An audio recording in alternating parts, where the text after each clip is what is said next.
Oh, okay. Hello, everybody, and I know nobody is tuning in live for this. I will be starting at the top of the hour for now on, basically. So, this starting from we only have this episode and two more episodes left. So, with the remaining episodes, we will be starting at the top of the hour. But yeah, until then, just to come in, chill, take a seat, relax, introduce yourself if you want. I know really nobody watches these live, but that's okay because everybody has a life and stuff to do. And yeah,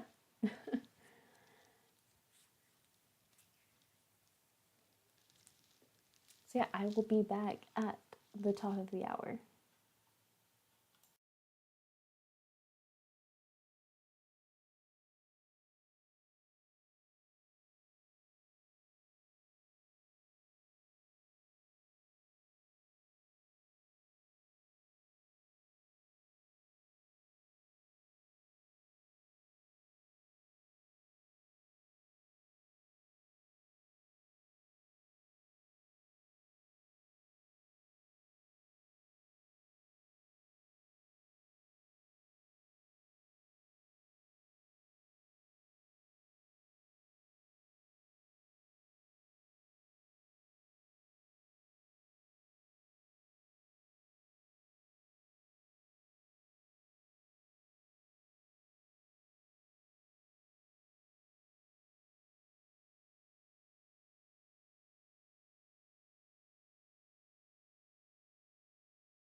Okay, I'm back as fast as I said I would be. So, anyways, moving on, here we go. We're starting.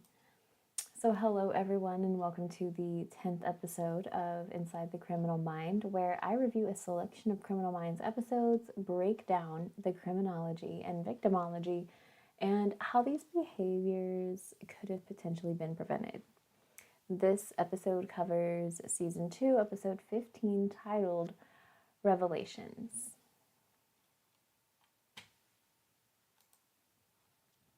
As always, I will start with an introduction as someone new, maybe dropping in and hasn't seen any of the previous episodes, and then I will do a synopsis of the episode to establish that everyone is familiar with what I'm reviewing, and then I will cover the criminology and victimology relevant to the characters in this episode, and then I will go over how this behavior could have been prevented, and then, of course, a conclusion.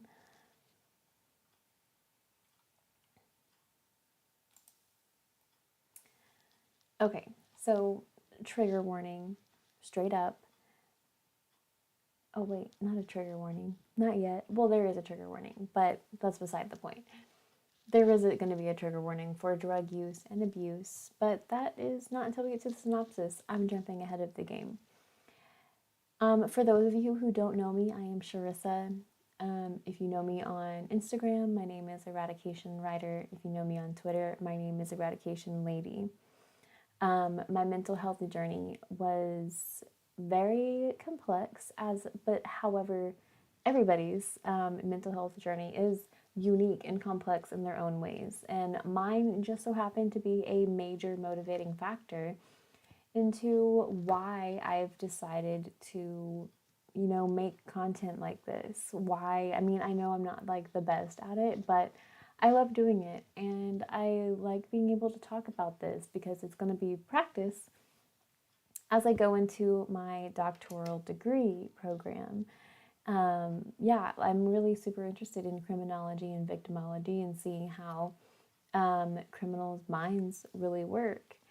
And so, yeah, my mental health journey, I had my own mental health problems. I myself struggled with bipolar disorder and depression and anxiety and PTSD, but at some point, I really just chose to stop being a victim. Like first and foremost, it's more than just like a mindset.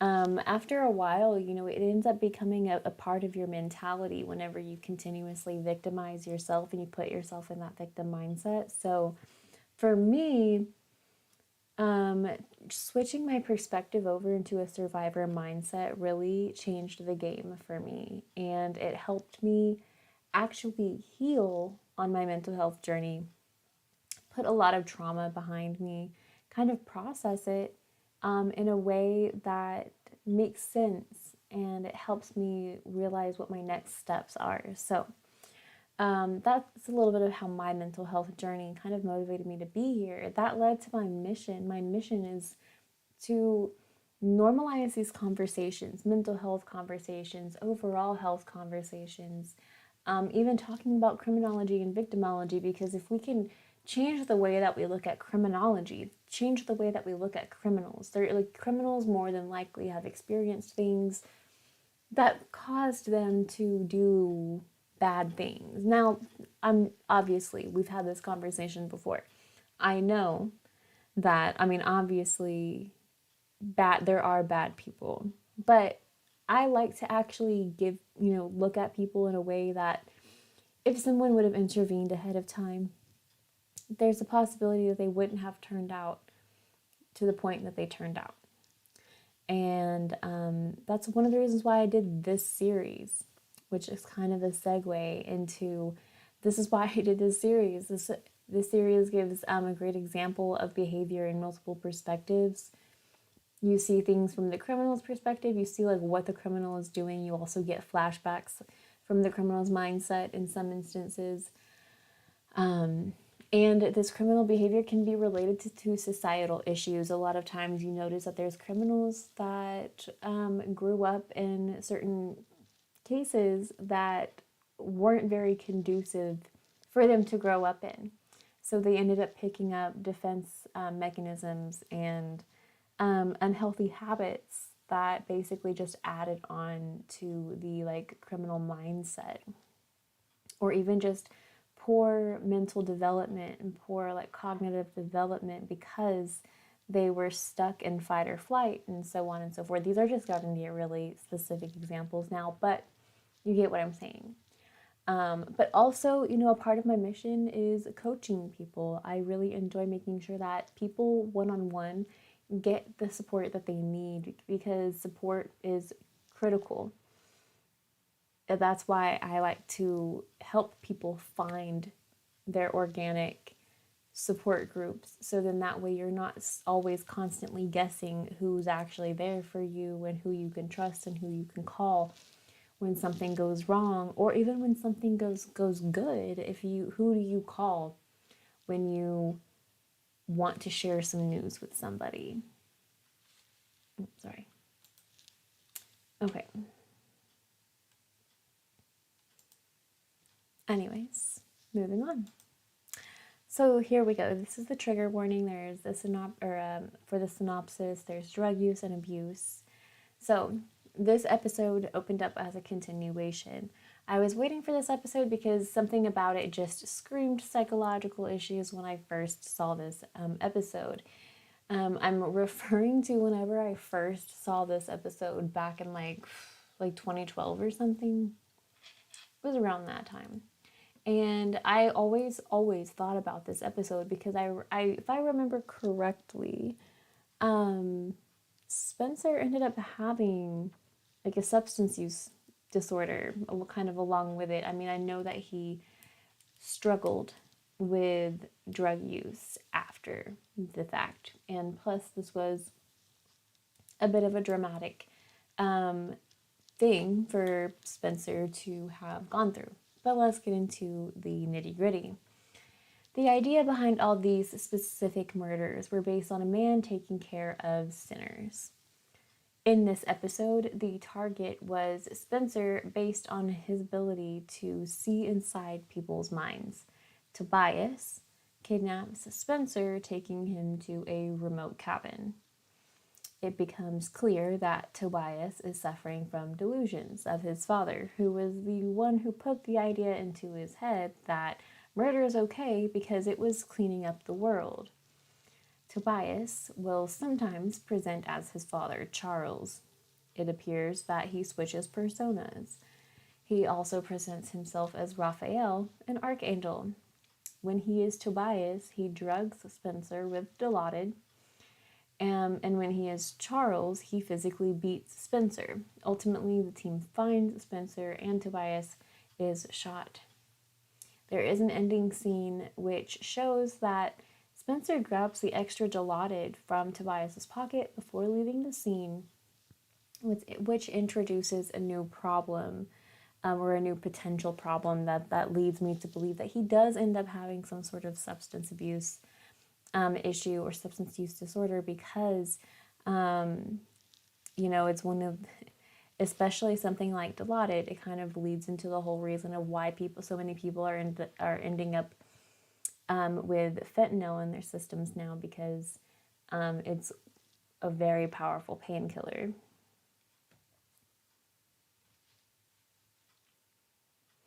But yeah, so Tobias, he ends up dying, I believe.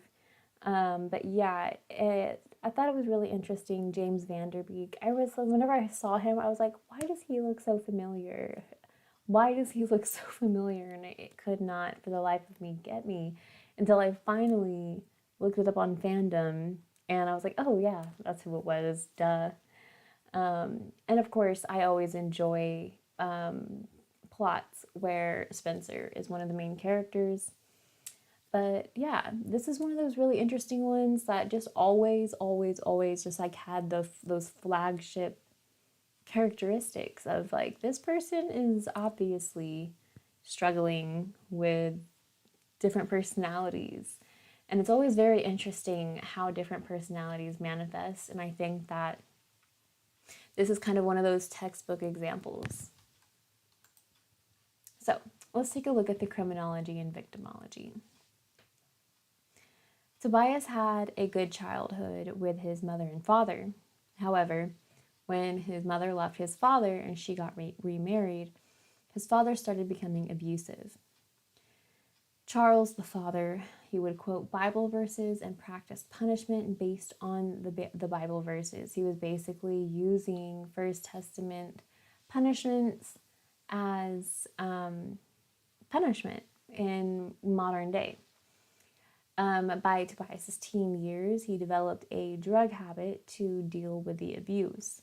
His father got sick, ordered Tobias to kill him, and by the time that Tobias received help for his drug addiction, it caused him to have a split personality, because he had to deal with the inner workings, the teachings of his father in his head at the same time. And then his father used the ideal of Raphael to basically consolidate and like foundationalize that belief.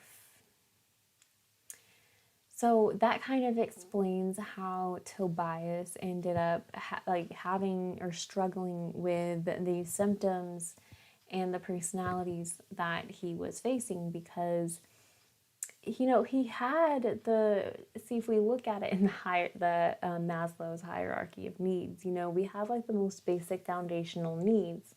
Those needs are usually they are very, very important, especially in early childhood and mid-childhood.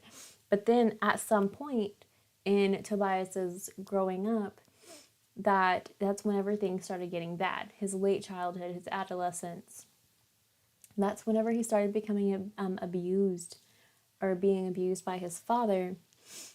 And that's whenever those more like emotional needs weren't being met. Those, like we have like your basic physical needs, but then we have the foundational needs, or the emotional needs that end up in the middle of it before you actually hit the pinnacle of self-actualization. So when you look at those needs not being met, then there's no way that Tobias can create or follow more productive coping mechanisms, because he didn't have those foundations. He didn't have those needs being met. He didn't have the emotional structure that's required in order to have kept things in line, if that makes any sense.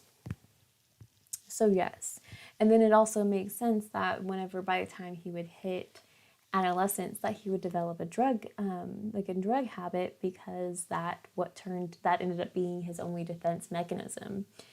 He quoted, or he told Spencer during one period whenever he was drugging him, he was telling him that it helps with, I forgot what term he actually used, but basically it helps with the abuse. It helps with getting beat by Charles, even though Tobias, his personalities were, one of them were Charles, and that's what he was referencing. But he was telling Spencer that that's why he was drugging him, because it'll help him deal with the abuse. It'll help him dealing with getting beat.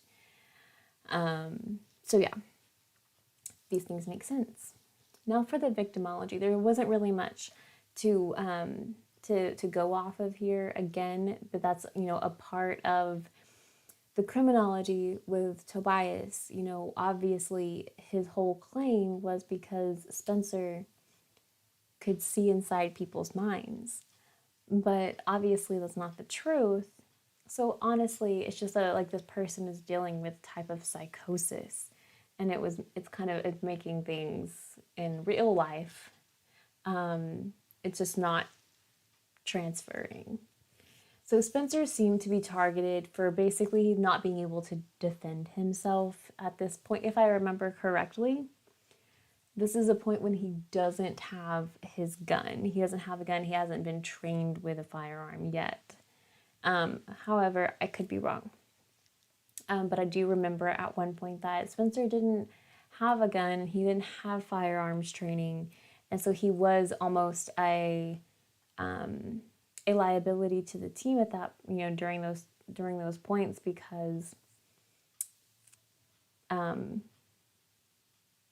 my brain, because he couldn't defend himself. He didn't have a weapon to defend.